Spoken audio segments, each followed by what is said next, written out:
guess maybe I should start with the one that's in the journal, since it's a theme. But yeah, I was actually thinking a lot about this one and where it comes from, especially with everything going on right now. Wondering how to deal with that. But this one, part of this one comes from like a real event where I was Peace Corps volunteer in Malawi, and plus I was in like hit a man, and just the experience of like standing there being powerless to do anything to help him, and just made me start really thinking about like, what it means to be a bystander and not do anything, which is important to consider, especially everything going on right now. So this one's Dear Sympathy 6. It comes from a series where I responded to sympathy cards because I just decided that sympathy cards are kind of weird, so I responded to them. So, Dear Sympathy 6. What if I told you I once saw a man hit by a bus? The back of his head turned crimson with a piece of bone catching light, and I did nothing. This is what lies within us, debris collected like autumn's leftovers beneath yet to bloom dogwoods at the verge of spring. But now the first robins have appeared, foraging in the yard. Look how their bellies, like ripe apples, appear in brief flashes from somber browns of dead leaves. This is how the past comes back, a visitation of color, startling. Right, this next poem's Island Processional. I also do a lot with landscape eco-poetry and do a few poems that are written about a very specific place, like Cumberland Island in Georgia. I don't know if you've ever heard of it, but it's a really beautiful place. I recommend getting there. Something.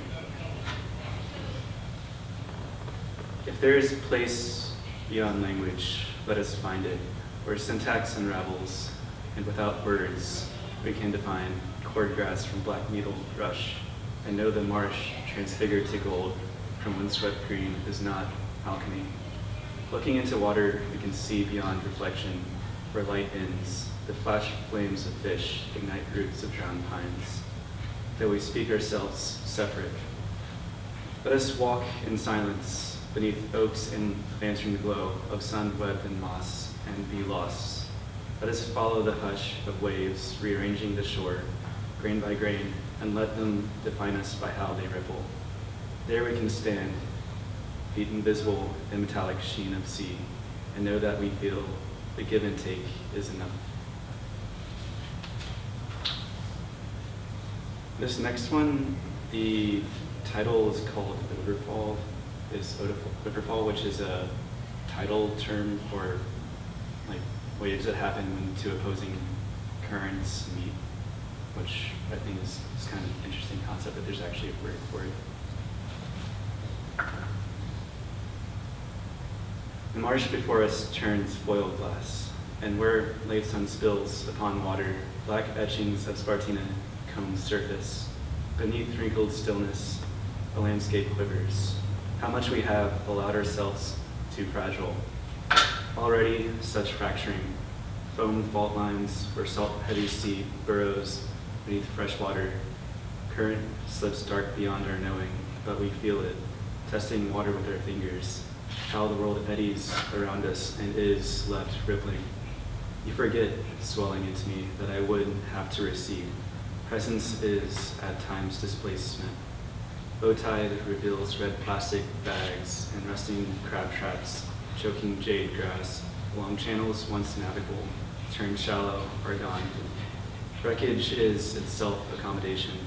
The marsh altered to include twisted and orange bleeding steel alongside oysters, both capable of cutting to bone. All right, this is my last island poem.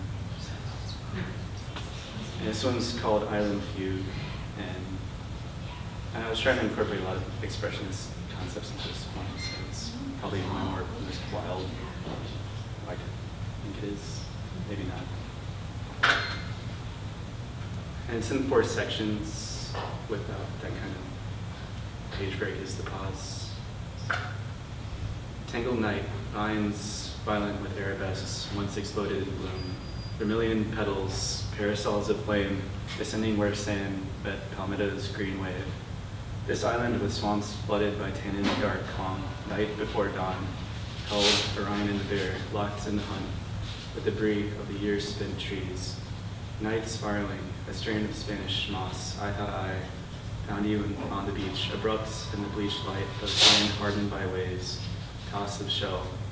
You stood frothed and tide in copper surge, constructed from chaos of erosion and interturn, beckoning as if worlds reversed, I drowned in green shore. Sun-scorched waves sought land and crumbled at first touch. Would I, if I let the water claim me as roller vines have the higher dunes wrapped in autumn bronze? The tide reached, and with each surge took more ground beneath my feet. Slipping, I was buried in pale reflection, paper-thin strands of cloud. Was that you whispering our distant palmettos rustled awake, the first shudder of wind?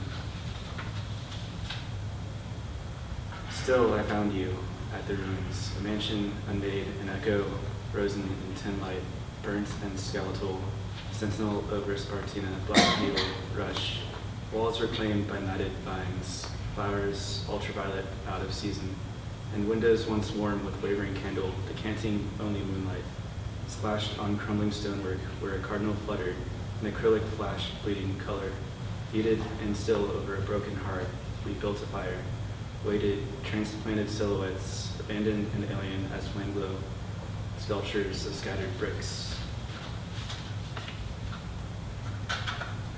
We bedded on broken shell, watched the sky arc, an unopened water lily, white petals caressing horizon as walls played with rust-stained steel, turned a crowd of standing, denied the sun. We walked the pier over Spartina, shifting jade beneath the pulse of wind, with egrets like white banners folded at water's edge, and saw oak leaves blown, floating in inverse sky, rippling outward like us, the barren and the water's long and liquid inhale that drowned the marsh silver. And standing still we sank, closer to the take and give of wave, finding blindly the limits of descent by stepping free of splintered boards.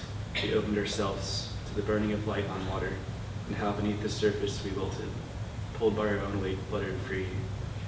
When alone at the bottom of our spiral, autumn, a knife at the throat, that could not save us, trapped still by mirrors of our shatter.